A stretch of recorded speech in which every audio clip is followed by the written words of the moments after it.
Thanks for joining us this week on Email Geeks at Home Drinking Coffee. Join your hosts Chris Marriott and Paul Schreiner each week as they talk email marketing, life, purpose, faith, but mainly email marketing. If you're looking for some normalcy in these crazy times, you've come to the right place. Welcome to Email Geeks at Home Drinking Coffee. Another great episode planned for you. My name is Paul Schreiner, with one of the co-founders at Audience Point. With me, I have my consummate professional and colleague, Chris Marriott. I never know when to jump in. I never know when to jump in. You kind of draw that out, and am I going to jump on top of what you're saying? But anyway, welcome again, as Paul said, to another episode of Email Geeks Home Drinking Coffee. You know, every week we end up, Paul and I end up and say, how are we going to match the quality of the guest we had this week? And every week we do. And This is another week where I think we've got an outstanding guest that will be joining us. And so we look forward to sharing some time with you and with our guest. We have former Olympic wrestler Andy Rovat, the Silent H, I think is what, at least that's what I call him behind his back. He'll be joining us. He's become a friend over the last couple of months, and so excited to share him and just all the cool stuff he's doing. So with that said, we'll see you in a minute. Right. All right. Welcome back to Email Geeks at Home Drinking Coffee. With us this week is what I call a dear friend. He probably wouldn't say the same thing. Andy Rovat. Andy is and I'm gonna see if I can pull this off. He can tell me I'm wrong on all of these. But Andy went to St. Edward's High School in the great state of Ohio, where he then he went on to the University of Michigan, where he wrestled for 4 years. Wrestled in the 2008 Beijing Olympics. After that, went on to coaching for a time. And then from there, he started up a couple of enterprises, Double Leg Ninja. I don't remember the other one. I'm sorry, friend. Yeah. Base Wrestling. Thank you. Base Wrestling. Yeah. And then now is doing Spartan Kids with Spartan Races. How bad was I? And no, it's perfect. It's great. I don't know. I think you glossed over his high school career. Not only did you wrestle in high school, but how many state titles did you earn when you were there, Andy? 2. 2 state titles. And when you wrestled at Michigan, how many NCAA titles did you win? No NCAA titles, but I was 3-time All-American. And Great. Yeah. Right. So Paul, bottom line is you missed about 50% of his achievements in that introduction. No, that's true. That's true. And it's going to go downhill from there. Andy, one of the things we do, and I don't know that you have, we didn't really brief you a whole lot on this. One of the things we do is talk about what we're drinking. So if you have a drink there with you, we kind of go around and say what we're drinking. Because it is Email Geeks at Home Drinking Coffee. So I should go get a coffee. Is that what you're saying? No, it doesn't have to be coffee. We have folks drinking water, tea. It doesn't really matter. It's just sort of what we do. Well, I just got back from a 5-hour hike with the kids at camp today, and I don't have anything to drink. And no, so you did a 5-hour hike? Where did you go? Camel's Hump. It's like an hour away from the farm. Okay. So you're in Vermont, Pittsfield, Correct. Vermont. Pittsfield, Vermont. Population 50. And so then you went up to Camel Hump. Is that north of Pittsfield? Correct. That's north. It is up Route 100. Okay. I actually know where that is, because I was a resident of Vermont for 2 weeks. We all know, Paul. We all know. Yeah, and he broadcasts 2 shows from Vermont. All right. So Chris, do you want to tell us what you're drinking while Andy's looking for what he's... Sure. Well, first I want to, people should note that I changed up this week. I've returned with the Dachshund mug. Those of you listening only can't see it, but it's a very very sharp mug featuring a Dachshund on it. And in it, as usual, coffee Santo Domingo from the beautiful Caribbean island, Dominican Republic. Again, an island where Paul and his wife were due to have a vacation, didn't happen, been permanently on hold due to the coronavirus. And again, Paul lives vicariously through my coffee selection week in and week out, what he might have been drinking had he gotten to the Dominican Republic. Excellent. And are you ready, Andy? Yeah, I'm sorry. I didn't want to cut you off, but I don't like it.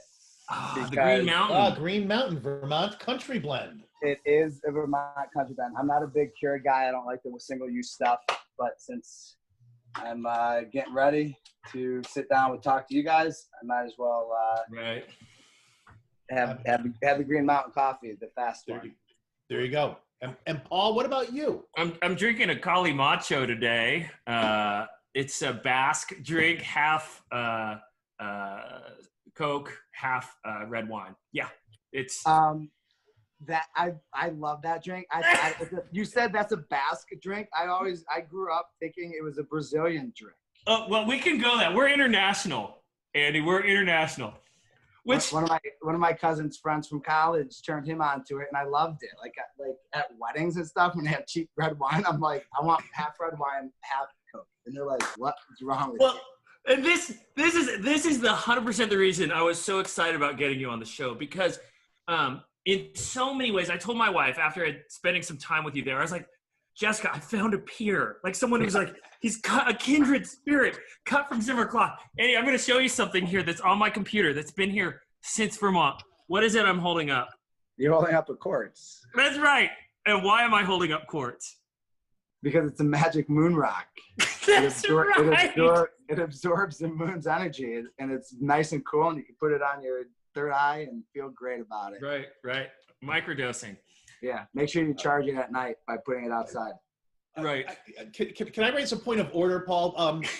I do believe there are certain parts of the South where Coke is a generic name for all soda. So yeah, correct. Are you using it generically, or are you actually drinking Coke? Yeah, no, it's generic. It's just whatever we have is kind of how you make Kali Macho. It's just so whatever soda you have in the house, or does it have to be a cola? It's probably supposed to be a cola. I don't know. Okay. It just. And then there's actually a white wine and Sprite version of it. I don't know the name of that one though. This is magic. Here in Chicago, our wine and our soda remain separate. They don't. There's none of this world colliding. We don't approve of that. So. It's like oil and vinegar. Yeah, exactly. Oil and water. Right, the oil and water. All right. Okay. I have a topic, a question. Thankfully. Okay, so when I was in Vermont, I had this plan to jump Andy. Okay, so we, being a wrestler back in the day, Andy also, I think, wrestled at one point. The thing is, Chris, I'm not gonna beat Andy in an actual match. If I come at him, he's gonna destroy me. But if I get him when he's not paying attention, I might have just a sliver of a chance, right? So, and I think this is where I wanted to go to. So it's this idea that, like, if I can just sort of skew the circumstances enough, David might be able to topple Goliath, right? Me being David in this case, because not fan favorite David Inman. No, you're right. So I was an average wrestler, maybe better than average, maybe not. I don't care. The people I wrestled with would probably disagree. They'd probably say I was terrible, and that's okay. Did you win any? Did you win any state titles? None. Zero. Were you all American? None. Zero. Then you were a terrible wrestler. Didn't go to Beijing. Didn't wrestle there. No. But here's the thing, and I think this is true about wrestlers. I believe in my heart of hearts that I can take Andy Rovat in the right circumstances. As you should. And I think this is what I wanted to get to. As a wrestler, is that something that's instilled, right? This idea that there are no limits, there are no boundaries. tell me about how do you look at the world, Andy? Because you've wrestled at every level successfully. And at every point, there was probably people saying you shouldn't do this. You couldn't do this. What made you keep going? Man. There's, I don't know. That's a good question. That might have, I like that question. What kept me going? Yeah. I loved it when I was a kid, right? Like 5 years old, nobody had to push me. I was just like, look, like, this is what I'm going to do. I love it. Like, I played so many sports, but, like the hardest part. So what I'm getting at is, as you change levels, the hardest part is finding the success at that next level. And, I was fortunate. I don't know if it's just genetics, because I don't like to say genetics do things, but certain people mature at different ages. And so like in high school, I was strong, college, I was strong. And so those are two of the things that determine success more than like technique in high school and anything. Is like, if you're stronger, you're going to win more matches. And, so I was fortunate enough to have that strength. And then, I found some small victories, right? Like you start having the small victories, and in high school, it wasn't easy, right? Because, high school, I went to number one high school in the country forever. And, my freshman year, I didn't qualify for states, and I was devastated. But, the small victories are, you look at it and you're like, well, in the district tournament, I lost to the guy who ended up winning states by a point and the guy who took second by 2 points. Right. And so I was like, okay, well, those are the guys who knocked me out. And so it's like, you have to look at it and be like, well, just because you don't qualify because other people, there's different ways to do it, doesn't mean that you can't have that future success. And so like, I ended up going from like, okay, my freshman year to by the end of the year, I was getting confidence and, competing well. And, that was kind of the same thing as my freshman year of college. In college, I started doing okay in the midseason, but college is way longer. And I reached a breaking point and I almost lost it. And we had the Big Tens at Michigan that year, my freshman year. And back then it was top 7 qualified from the Big Ten to the NCAAs. And I lost to 2 guys I had beaten. And then I find myself in a 7th and 8th place match, and I got to wrestle the 8th ranked guy in the country. Oh. And we had split matches that year 1-1. And, obviously I felt that my freshman year of high school, and I'm like, this is not happening again. And so, you just find ways to pull things out. And I was so fortunate enough to barely qualify for the NCAA tournament. But I knew that, again, just because I barely qualified for something didn't mean I can't have success 2 weeks later. Right. And so I was fortunate enough my freshman year to find that success I didn't as a freshman in high school. And I ended up placing 8th in the country that year. That's cool. At the NCAA tournament. And so you have to find those small little victories and say, look, like, just because one thing doesn't go your way doesn't mean what you did leading up to that isn't impacting what the future potential that you have. Okay. I love it. Almost lost the microphone. Always has a technical glitch. Here's the thing. I would say probably less than 1% of our listening audience, watching audience, are wrestlers. However, I think what you just said translates to the rest of the world very, very well, right? So you kind of said, you take losses, failures as motivators to do better, right? And then how does that translate to the business world? Because now you stopped coaching and you started wrestling-based businesses, and now sort of leading up the efforts of Spartan Kids. How does what you learned in wrestling apply to life? Well, yeah, I mean, that's a long one, right? Like, because when you look at what I've created with base wrestling, so I'm trying, there's so much sun. I don't want it to be rude. And there's, so yeah, hold on one second. That was my mug because we're all showing up. Oh, I have that same mug, Andy. Nice. I leave Vermont. Yeah, you leave Vermont. That's good. You mean this there's one? Paul's. For those listening only, now Paul's got his glass out. His mug, his Leaf Vermont mug, which we saw several weeks ago. So yeah, so in my mind, Paul, right? Like, so I've talked about it a lot, right? Like with you when you were here. And so in wrestling, and so you talked about like how does wrestling or sports relate to life? And when I learned the Russian wrestling system, when I went over there to train and bring back their system to the US, I learned when I broke it down a few things, right? And I had a very good mentor, Dan Fisher, who he was a CIO of a couple Fortune 500 companies before he retired. And he helped me start understanding what I had as a system. And, for me, what I learned in sports to translate to business is what you can control. And for me, that is 5 things. It's yourself, your environment, your actions, your situation, and then your story. And so if you want to relate that to wrestling, it's your attacks, your situation, your finish. But the finish is your story, right? That's how you end. And so every business needs to have that story of like, what is your identity? Who are you? Where are you going? What impact do you want to have? Just so you have that, I mean, I don't want to say brand identity, but just identity to set your culture, right? And that story of who you are eventually creates that environment, right? Because you have to speak it into existence. You have to write it into existence before your company could create the culture, which is the environment. So where is your company located? Who are you hiring? Why are you hiring them? And what reason is everyone in this for together? Because that has to, mix. And so those are some of the biggest things in my mind in terms of understanding sport to business.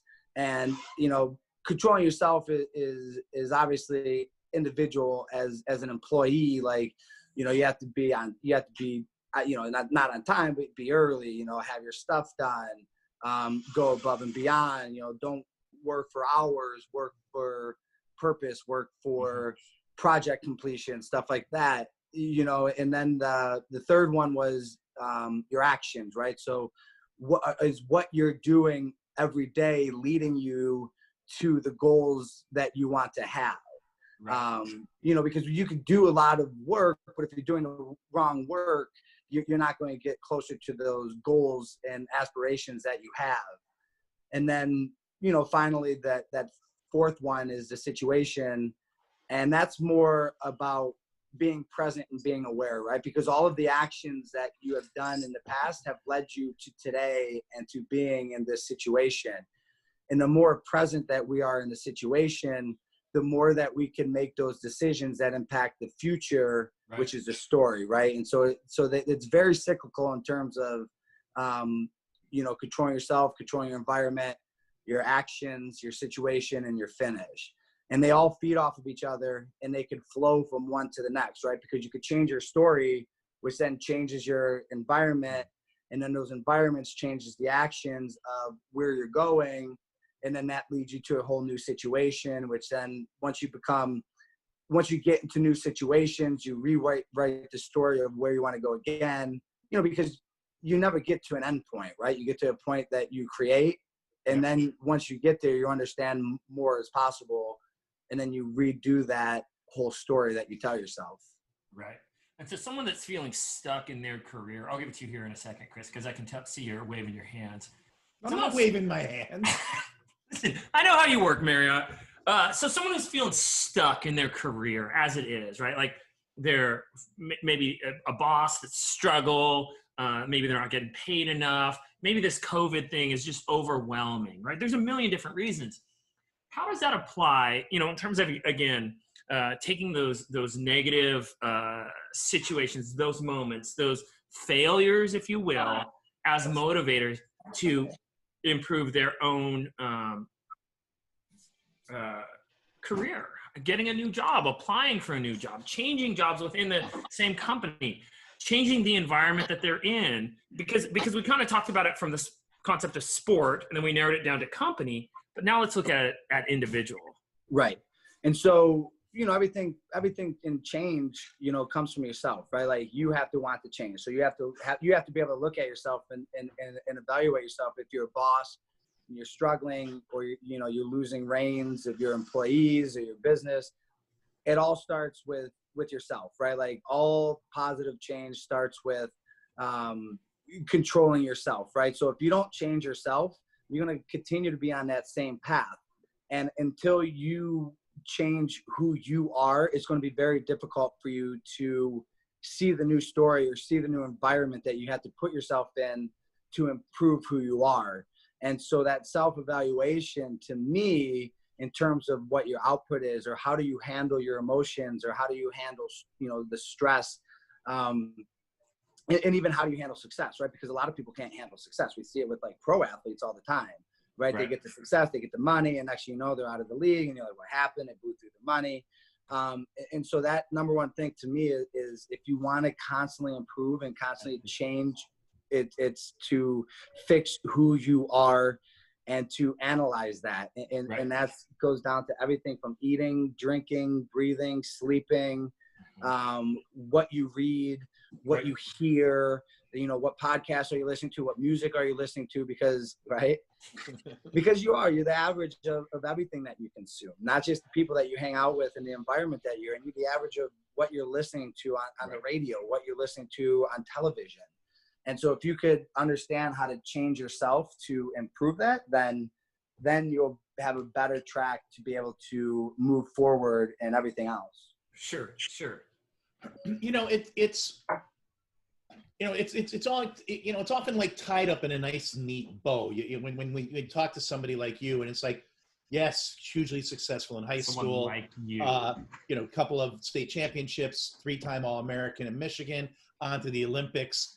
But we know it's not, that glosses over all of those tough points in that arc where there are things that could have broken you. And as you know, this is our Unbreakable season. What were those things that could have broken Andy Rovat but didn't? What were the challenges that may have broken some of your teammates, may have broken other people you knew, but that didn't break you? What did you have to, at what point did you have to be unbreakable to continue moving forward? To me, I could look back and there's a couple points in my career. The first one was, kids start a sport and quit. And, so wrestling has a ton of people at the youth, but then it gets a little smaller at middle school, junior high. And so I really struggled in junior high because I was too big for my kids club, right? So I was in an area that didn't have a lot of kids that wrestled, so I had to drive a little bit. And so when I left that kids club, my 7th grade year, I had to train with the high school team. And so that was very difficult for me mentally, right? Like I'm 2 years younger than these freshmen. And then obviously then there's the 18-year-old kids up there. And it's like, I was able to compete with some of the freshmen, but like just the mental stuff of it and just the physicality, I was able to win because I knew more wrestling, but it beat me up. And that was the only time I ever questioned the sport of like, at that age of like, this is very difficult. High school, I had an unbelievable support group. And when you went to my high school, everything was possible because everybody had already done it except the Olympics, right? We had NCAA champions from my high school, Americans. Every year, everybody went to college from the high school team, most of them on scholarships. And so that I didn't really break in high school, but after college. So when I'm training for the Olympics, I made the U.S. team in 2006, and I suffered a really bad concussion 10 days before the U.S. Open at the World Cup. And I was in Krasnoyarsk, Russia, which is from the East Coast. It is 12 time zones away.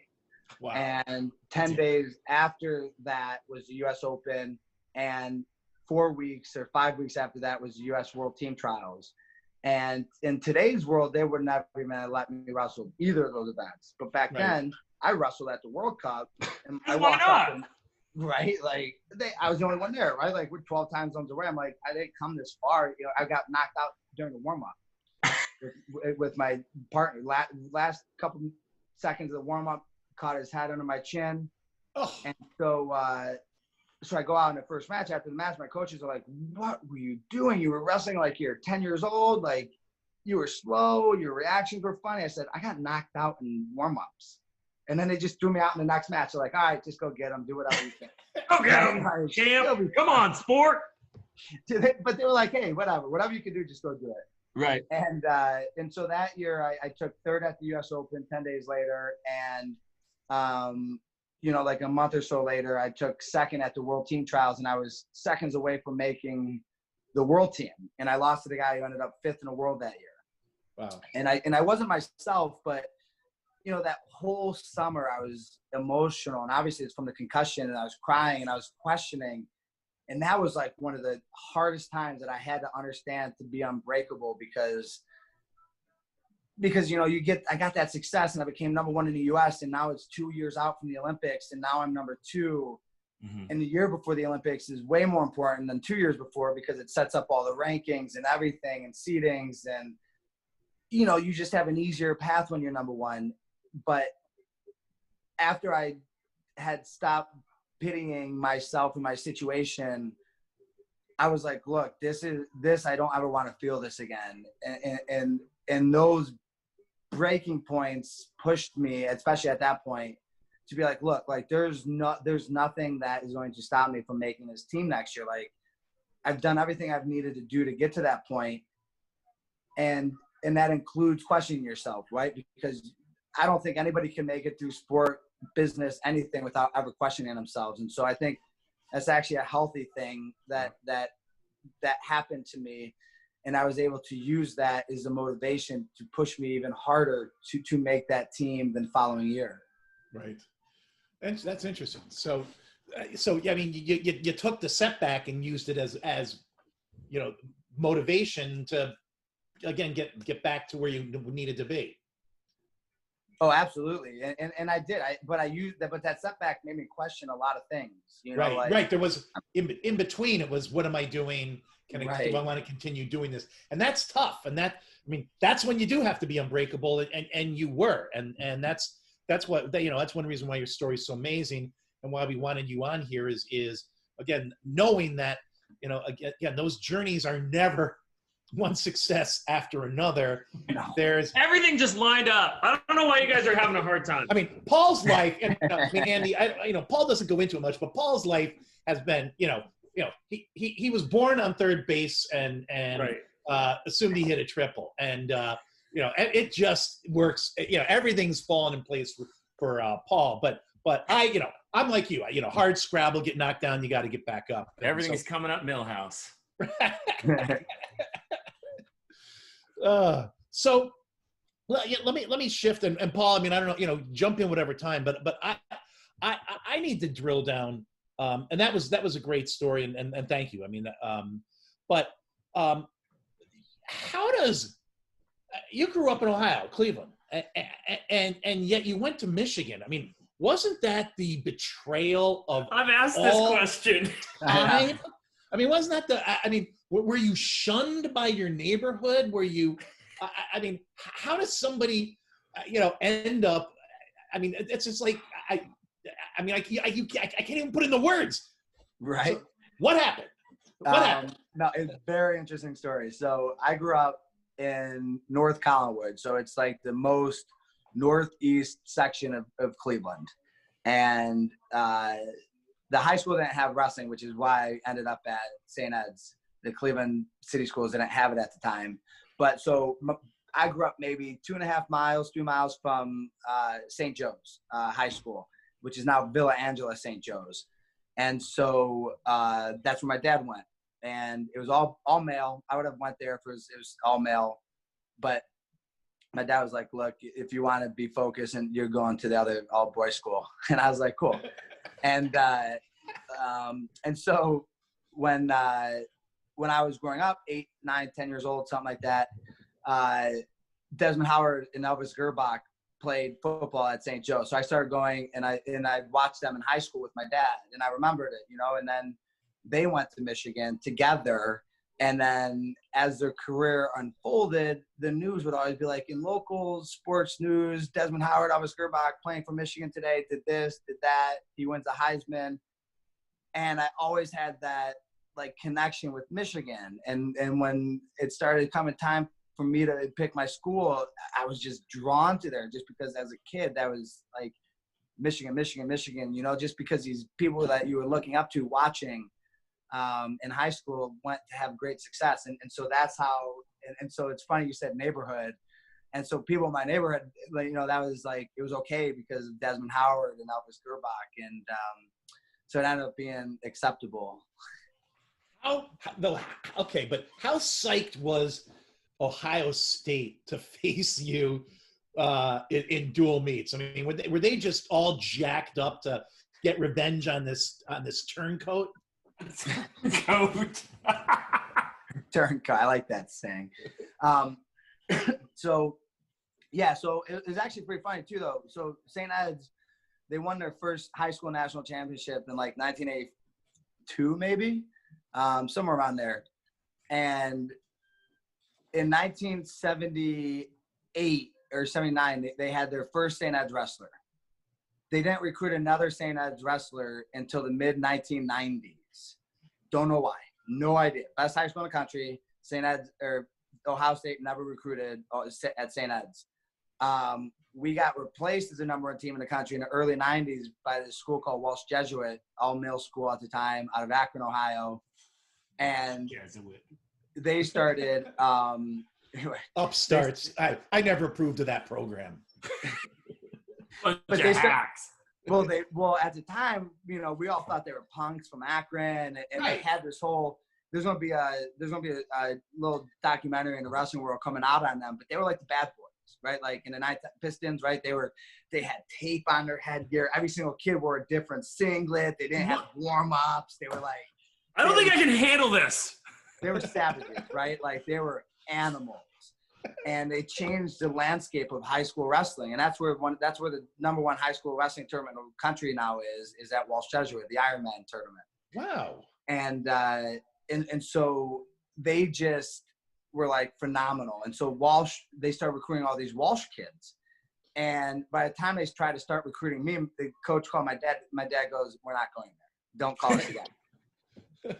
And we just like all the St. Ed's people were like, well, they disrespected us for 15 years, and Ohio State was like only started recruiting good nationwide kids with the Walsh kids, and we're like, nah. And everybody was like, no, we don't. Nobody at St. Ed's liked Ohio State, and so when Ohio State went to wrestle me, I don't think it was like they wanted to get me. They were just like, we just hope he doesn't kill us. Well. And did you kill him? Did you just like pin him like in 5 seconds? Chris, you're speaking the language very well right now, by the way. Yes. Yes, for the most part, I dominated the Ohio State guys my whole career. I don't think I lost to Ohio State, but no, yeah, there was definitely a lot of times, right? My senior year, I believe I tech-falled the guy, so I beat him by 15 at Ohio State in front of their home crowd. I love that. And if you're listening, whoever that was, if you're listening, you want a rematch right on this program, we might be able to arrange that. But live, that'd be great. Live. That's awesome. And I might get in line after that match. You know what I mean? To just the quick jump. Yes. You know what I mean? That seems like that might be a good time. It could be a safe time. Yeah. So you're working now with Spartan Kids, and I want to talk a little bit about that because for me, watching my kids wrestle now, there's this transformation, and I know you have that time coaching as well, where it stops being about how you do, and it starts being about sort of investing in others. And that's a lot of what you're doing now with the Spartan Kids program, right? You're very much sort of empowering because it's not just like, hey, you win or you lose, but sports is life, right? And so you're teaching kids life. And I think that's the magic. Talk about that. When you started talking about that when we were together, it was like, please talk more, Mr. Rovat. No, I mean, like I said, I've had some really good mentors as I started building this base wrestling system. And so, I'm basically taking my base system and bringing it to the Spartan platform. And we're going to expand it to a lot of different offerings in terms of being able to teach kids, because Joe, Joe DeSena, he's been on this podcast, and he just wants to impact a lot of people's lives in a positive way and just be, the fish swimming upstream in today's current of like society, and saying, look, like we need to change our habits. We need to change our health and wellness and lifestyles. And we need to teach people how to be better human beings. And so that message stuck very clear to me, because I was kind of doing that same thing, in Michigan when I was building this business and working with my partners. And, I think kind of what you're talking about is, one, it's the 5 things that I believe you can control. But to me, with the kids, it's the pledge that we make them take every day. And that pledge is that before every class, we make them say that they promise to learn one thing, because you can't learn a million things in one class, one day, right? Like just learn one thing. Maybe it's something you could do. Maybe you learn something you can't do. Either one works, right? Learn one thing. So that's mentally. Leave better than you started, which is physical. Help others do the same, which to me is like spiritual, because it's like giving back. It's like everything you give, you get, right? And the last part is to enjoy what you're doing, because if you don't enjoy what you're doing, we want you to find something that you do enjoy you're doing, but then apply the same principles to that part. Right. And to me, that's for the soul, because if you enjoy what you're doing, your soul is just happy, and it gets that drive to do more. And so to me, if I could get kids to learn mentally, to improve physically, to give back to others, and to enjoy it, like I'm making better human beings. And if I can make better human beings, I don't care about the athletes that I make, because that's the biggest thing, is because sports ends, right? But if sport could teach you and give you opportunities, but if it could teach you to be a great human being, and it could give you the opportunities to get a college education, to open up networks of people and businesses, then you're going to be a good person. But if you never give back, and that's the key, is giving back. If you never give back and you're always a taker, nobody's going to work with you in the future, and nobody's going to vouch for you. I'm going to do a kid brag here for a second, because I know you know my kids, at least the 3 oldest. Sports and life, sort of, you talked about creating good human beings.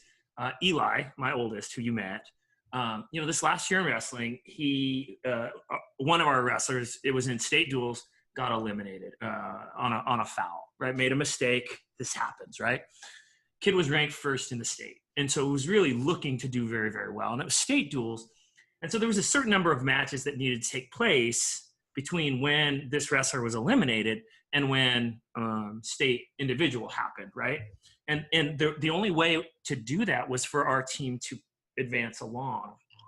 And Eli, he wrestled 126 this year, and he was weighing in at about 142 after the first days of matches. So he had to lose like 14 pounds plus the weight allowance. And so in terms of creating those human beings, he ended up staying up all night, on the treadmill, on the bike, doing all the things. And I was up there with him, right? Because coaching, good, like that's what you're talking about, right? And I'm like, well, are you sure this is what you want to do? Because, we talked about, you're going to be weak, so you won't be able to probably win tomorrow. It's going to be harder, all the things. And Eli's like, yeah, but if I don't, he won't have a chance, right? And so it really was those incremental check-ins. Like, Eli, do you really want to do this? I do. Okay, I need 3 more minutes on the bike. Okay, I can do 3 minutes. Okay, do you really want to do this? I need 3 more minutes on the treadmill. I want to do it. Eli lost those 14 pounds he didn't have to lose, right? He's up at 6 the next morning, made weight. Now he lost that next day, and we were expecting it, but instead of giving up 6 points, right, he gave up 5. So we're talking about like the integrity, right, of all of that extra effort so that his friend could have another shot at wrestling, so that he could give 1 point back to the team. That's the integrity that I feel like when you talk about kids, I'm like, Andy's doing that for the whole country. I mean, that's the power of sports. Right? No, for sure. And especially team sports, right? And that's, to me, that's the greatest thing about wrestling in the country, is that right now we see a trend of a lot of tournaments, but I'm not a big fan of tournaments because you lose 2 matches and you're out and you don't contribute. But what you just said there is like one of the most powerful things. It's like he saved his team a point by making weight.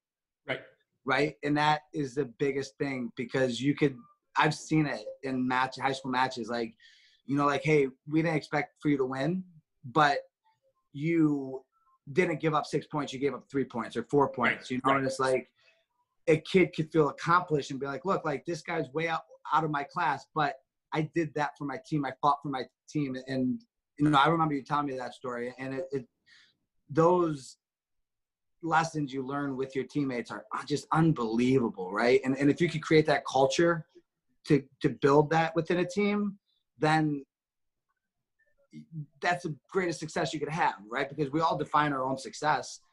But if you could create a culture that people are helping others and they're doing things for the team for a greater cause than themselves, that to me are the best lessons that any sport could teach you, you know. And you know, wrestling has that one-on-one factor where you have to, you're the only one on the mat, which also teaches you another great bunch of lessons.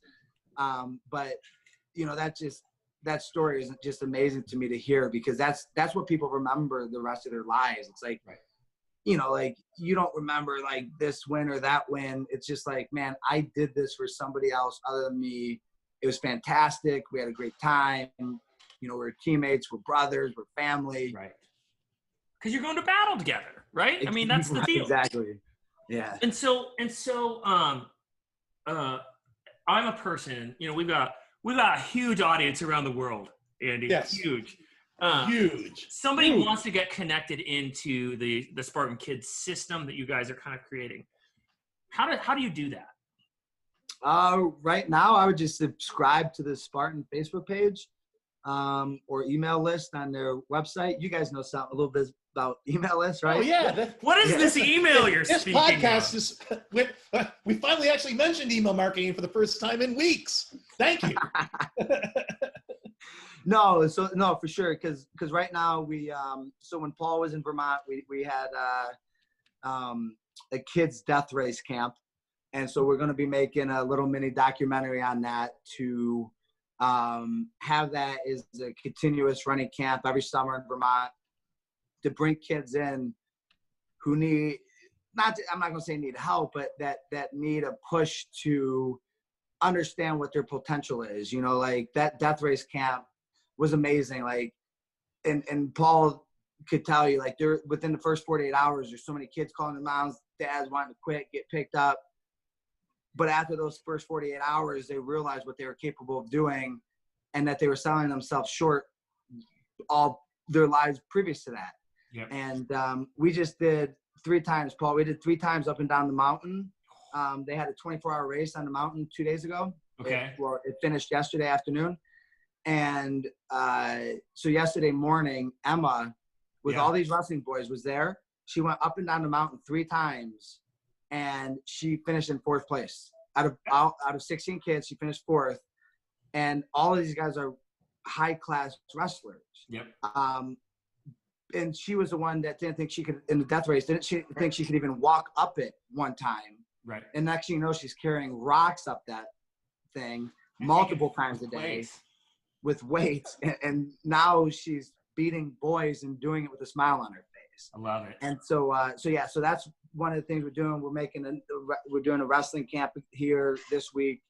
And again, we're going to make a little mini documentary on it to have it as a standing camp every summer in Vermont.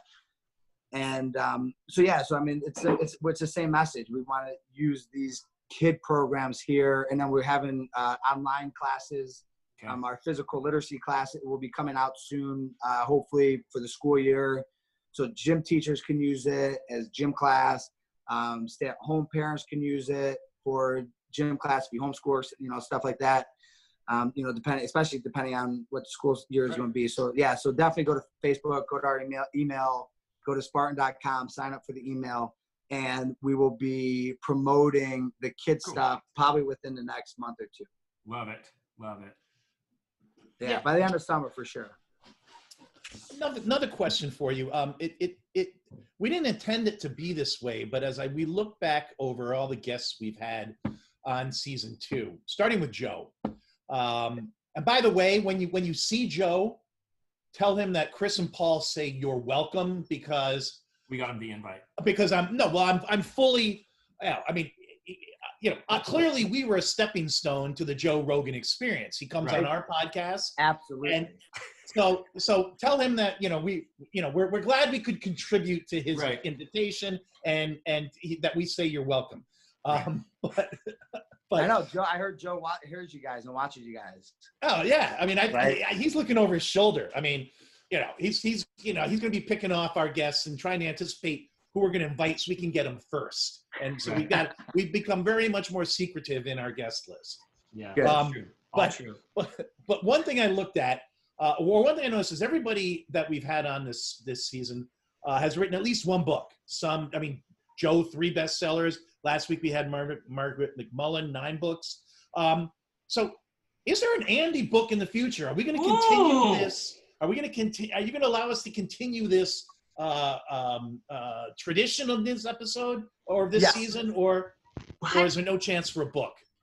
Absolutely. No, I'm for sure writing a book. I want to write multiple books. Like so when I came to Joe, I said, here was my business plan before I met you, and here's what I want to do. And so we had the non-wrestling physical literacy class that we wanted to do. We had the wrestling stuff, so from grades from youth all the way to Olympic level. And I said, based on those principles of what you could control, our pledge, I said, my business partner Jake Herbert and I said we had this longest goal, because when we started building this, he had his first kid, and we're like, look, we want to build children's books based on these principles.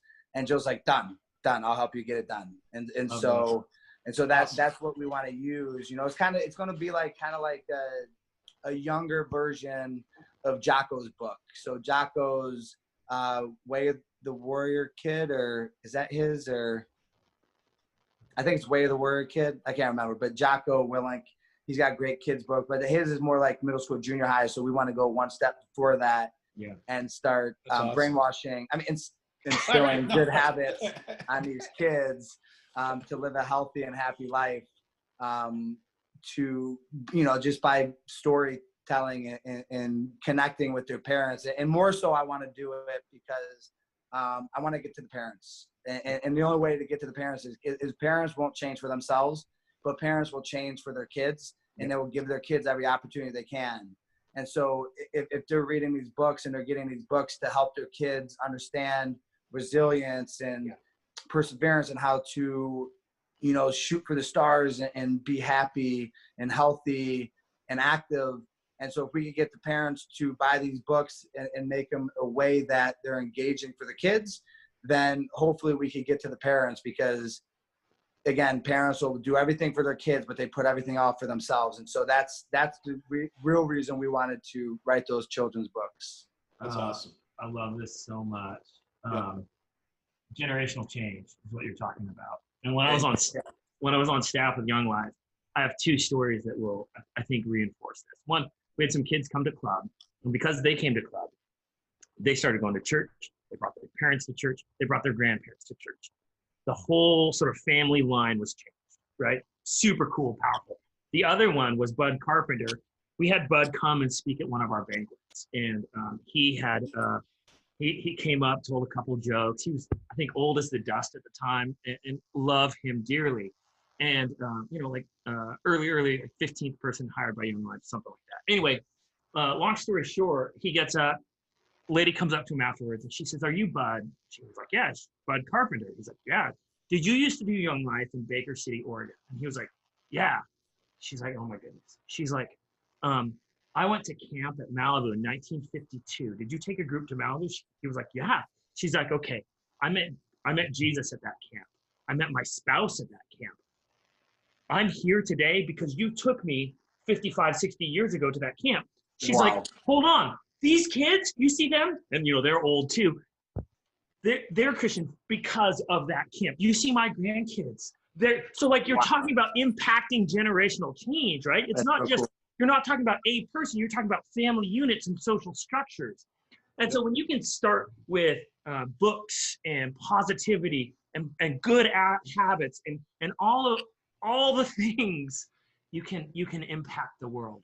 Right. And community, right? Like that's another Yes. big thing, right? And that's one of the main reasons why, and that was the hardest thing for the Spartan execs under Joe to understand what I was bringing, because they're looking at everything as a marketing standpoint as terms of Spartan race, and it's a 1-to-1, right? Like you got to find one racer, one ticket, right? Yep. Like maybe a family does it, but it's basically 1-to-1. I said, you guys don't understand.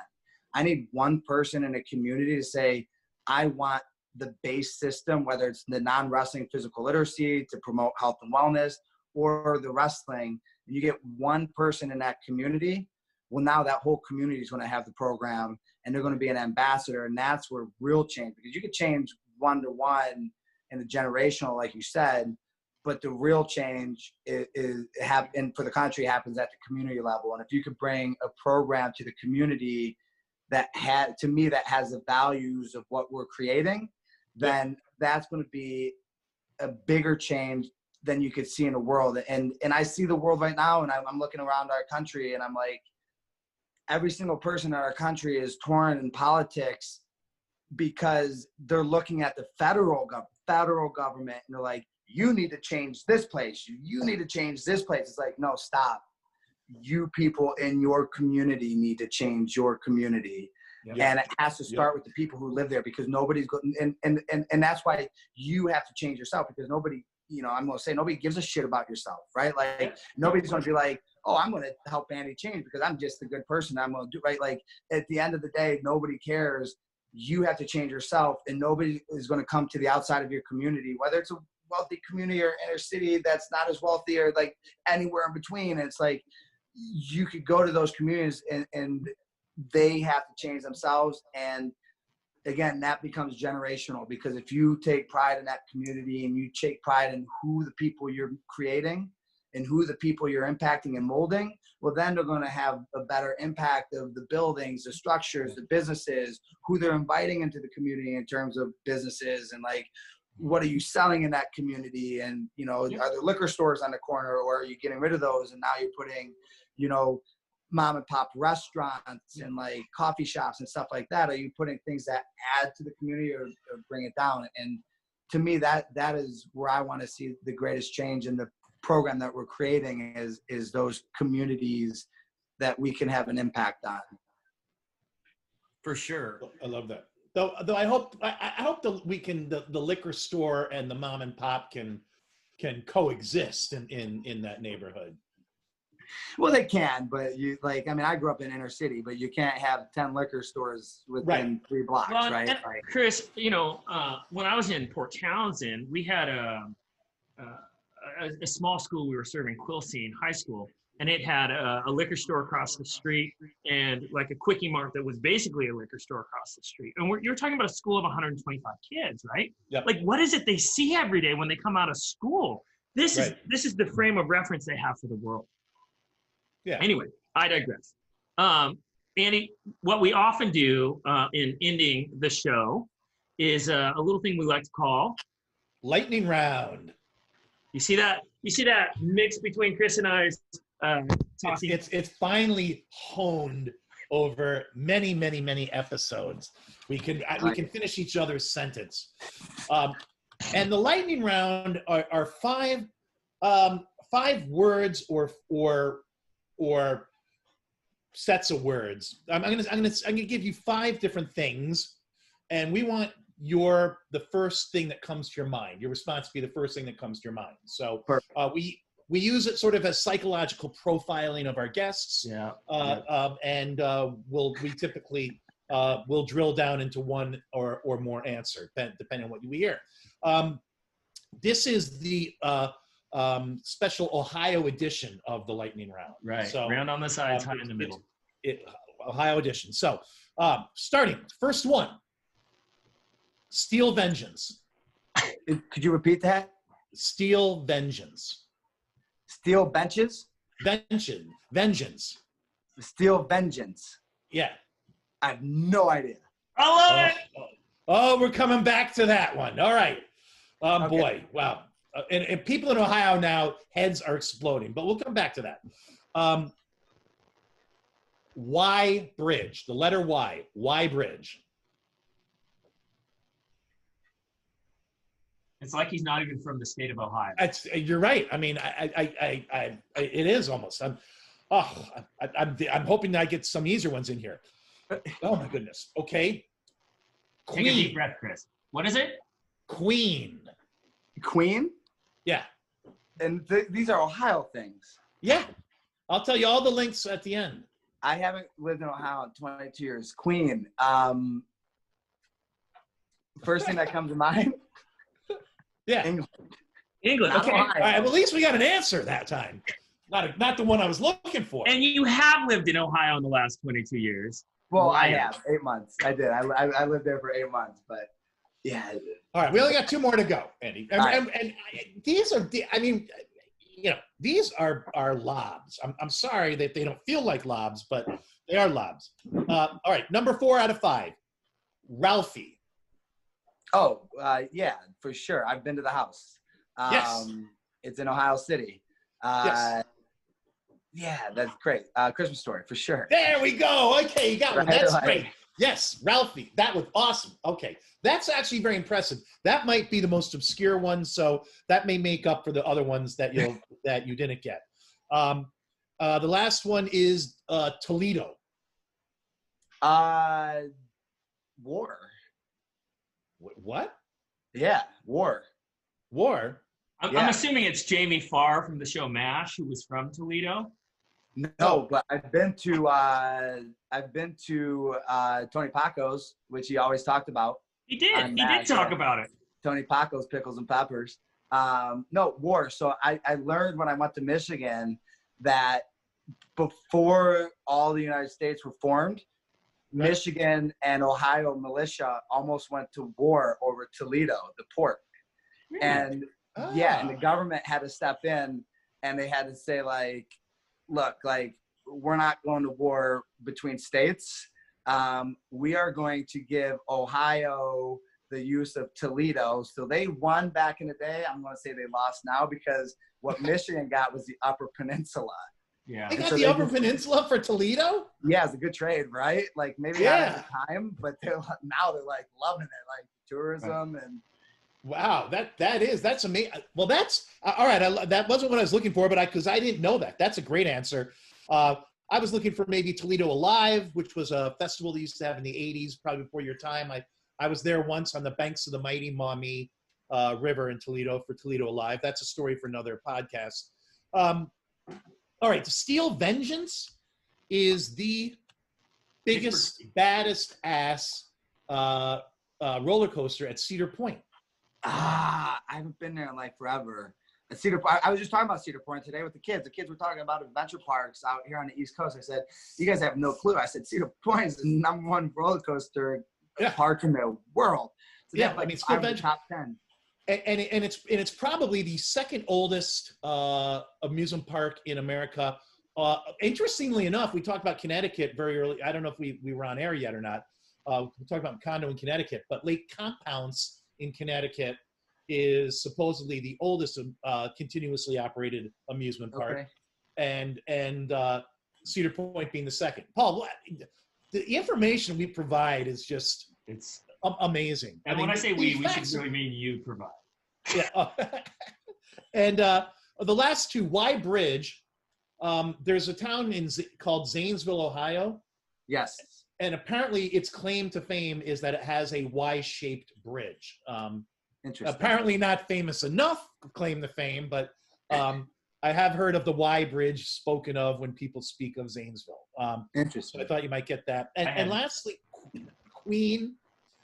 Cincinnati is referred to as the Queen City. So is it really? Yeah. So Cincinnati, I was I was looking for, again, but all is forgiven because Ralphie, that was a huge get. Again, a huge get. And Toledo, again, not. I love that little historical tidbit that we got because again, we love being education. This program is not just intended to be inspiring, and entertaining, but also if we can be educational, I feel good. I feel better about it. Don't you, Paul? I do. And Andy, I want to respect your time. Thank you for the time you spent here. I see people in the background I know, which is super fun for me. John, what's up, John? Say hi to Paul. Hey. Anyway, it's so good to reconnect. Excited about what's going on with you, with your wrestling camp right now. Yes. Hosted. But again, thank you for your time today. Thanks for your story. I loved it. And good luck. And once you have some books out, we'll have you back on the show to talk about your book. Awesome. Thank you. All right. Thanks, Andy. Hey, you guys take care. Bye-bye. Bye. Welcome to the post show. As always, featuring fan favorite producer David, joining us with the background du jour. Right. So how you doing, David? Doing very well. How are you guys doing? We're good. No good. complaints. Yeah, it's a good day. Yeah, that was a great. Andy was great. Thanks.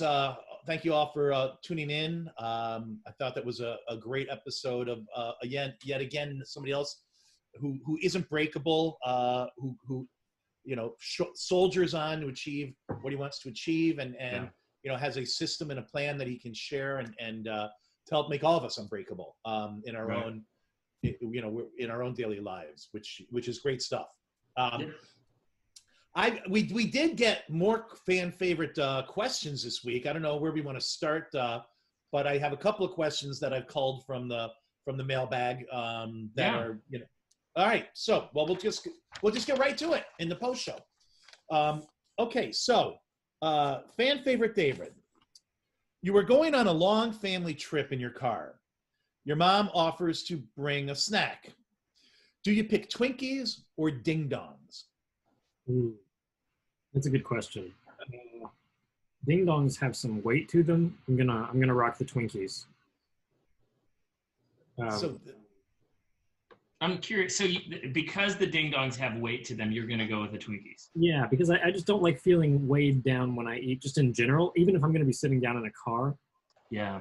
I just feel like there's a discomfort that comes with eating something that's super heavy. Even though Twinkies aren't light, but lighter. Yeah, lighter. I don't know, Paul. I mean, Paul. I mean, I'd probably go on the side of the Ding Dong personally. I like the foil wrapping. It always makes me feel, that it's extra protected.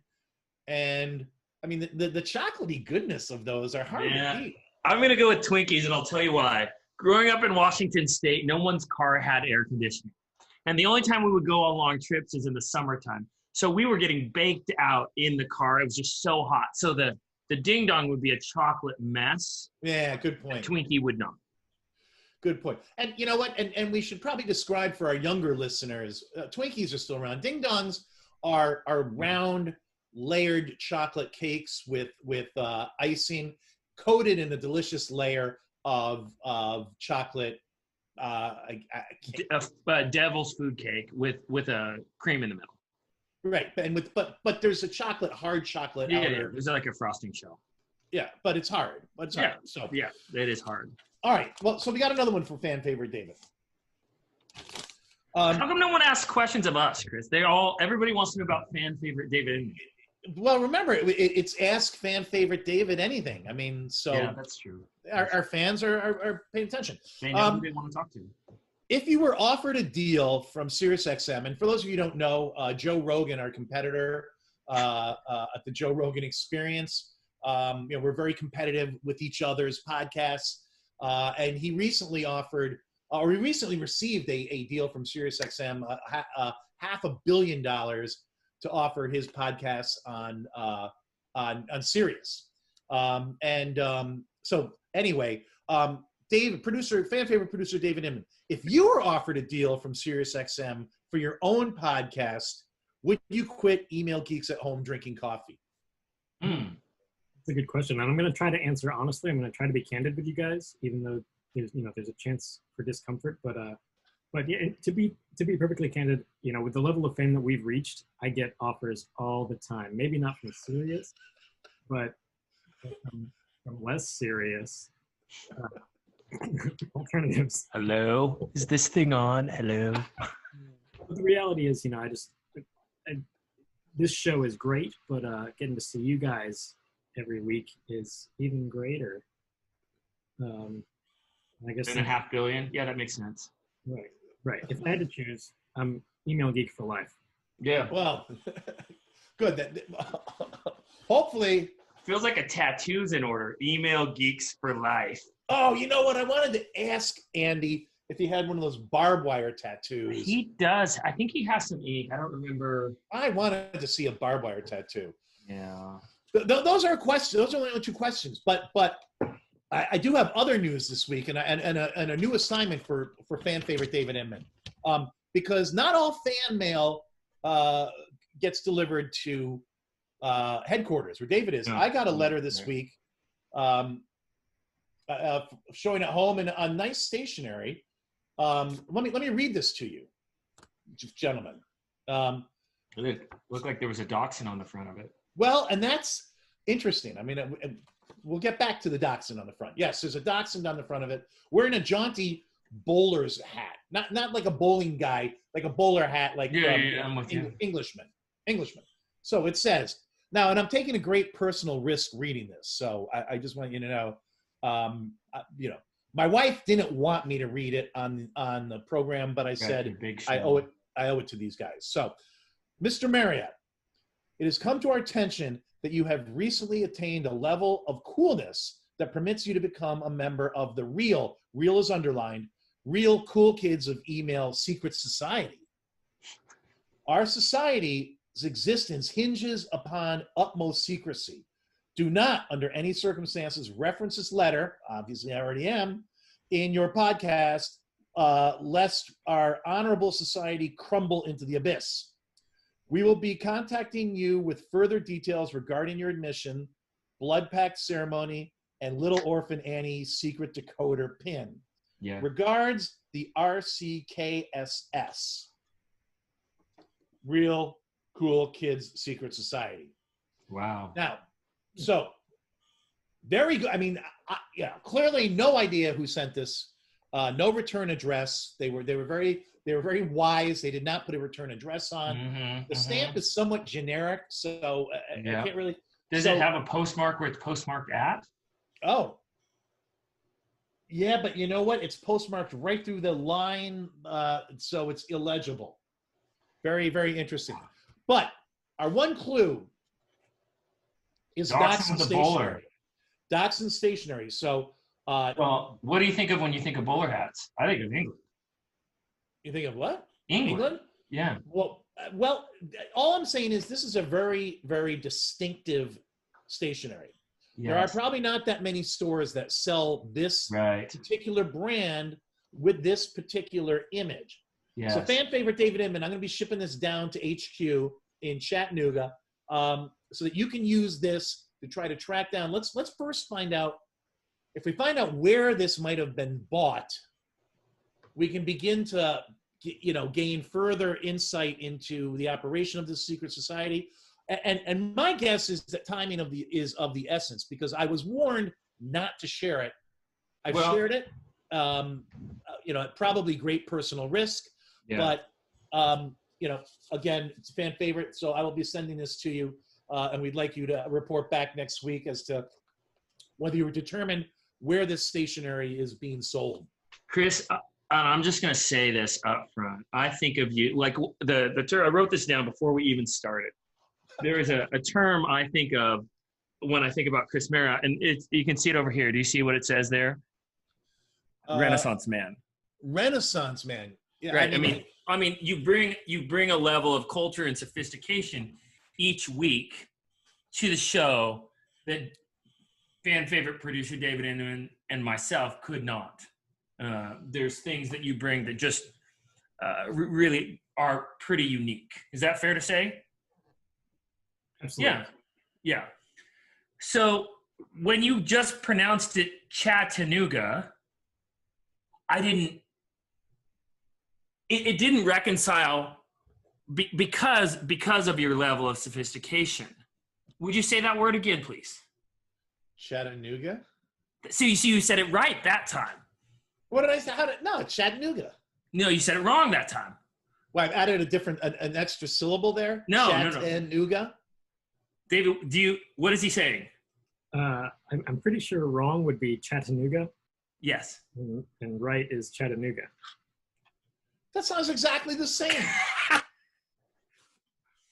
So people from here, it's a D sound. Even though there's T's in the word, it's Chattanooga. Chattanooga. Yeah. Like, someone is from here if they use the D. They are not from here if they use a T. Just like if I was from Illinois, you would be like, you're not from Illinois. Well, except as you know, it's Illinois. Well, the state of Oregon has that same verbal trap, because if you say Oregon, which is wrong, they know you're not from Oregon because they pronounce it Oregon. Right. Boise versus Boise, right? If you're from there, it's Boise with a sound, or if you're not, it's Boise. Huh. Interesting. Yep. I wonder how many other, well, okay, in New York City, there's a street in Manhattan that divides Soho from down at the lower end of Manhattan from Greenwich Village, and there's a street there that's a New Yorker would pronounce Houston, and anyone from out of town would pronounce Houston. And in fact, Soho comes from south of Houston. We have one of those here too, south of us in Georgia here. It's called Lafayette, which Lafayette. Right? But that's not, if you're from there, from Georgia, it's Lafayette. We're from Lafayette. And, but again, it's 100% original pronunciation, right? And if you say Lafayette, it's wrong because it's Lafayette. Right. What the natives say it, that's the right way. I mean, my wife she's gone so Southern and so Alabama that she corrects my pronunciation, and I'm not going to get it right. If she were here, she'd correct it.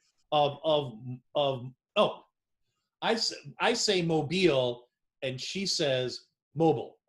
Oh, she says mobile. Mobile. Their accent, mobile. And where I say mobile, they say it mobile. Yeah. So they get that accent is on the mo, not the beal. Chris, we better not move around. That's all I'm saying. Yeah, we need local guides. Local guides. All right. With that, I would say like the show, share it with your friends. Please. If you like the things that you're seeing and you want to see more of it, share it with folks. Give it a little share on the Facebooky and on the Twitters. And if you have guest suggestions, let us know. We promise that we'll have some email guests on, particularly in season 3. But we hope that you've enjoyed so far this season's inspirational stories of people who are overcoming barriers in their paths to achieving great things. Whether it's a company struggling through a pandemic to keep its doors open, a doctor fighting a cancer at the same time of doing breakthrough things in psychiatric emergency medicine, an author going back and digging through the ashes of the Holocaust to piece together a fascinating story of her family, one man's search for a career, for a new job. It's just great story after great story. And we'll be wrapping up. This is, I believe, producer David, this is episode 7, right? We got one more. So we have one more in our Unbreakable series. So we hope you join us again for that. But again, because of Joe Rogan has ears everywhere, we're not yet going to announce who our guest is going to be, but it'll be a blockbuster. Producer David assures us. If you want to get a hold of us, email geekscoffee@gmail.com. The Twitter handle coffee @coffee email. I think that's it for now. Thanks everybody. Thanks. Paul. Thanks, producer David. See you next week. See you next week.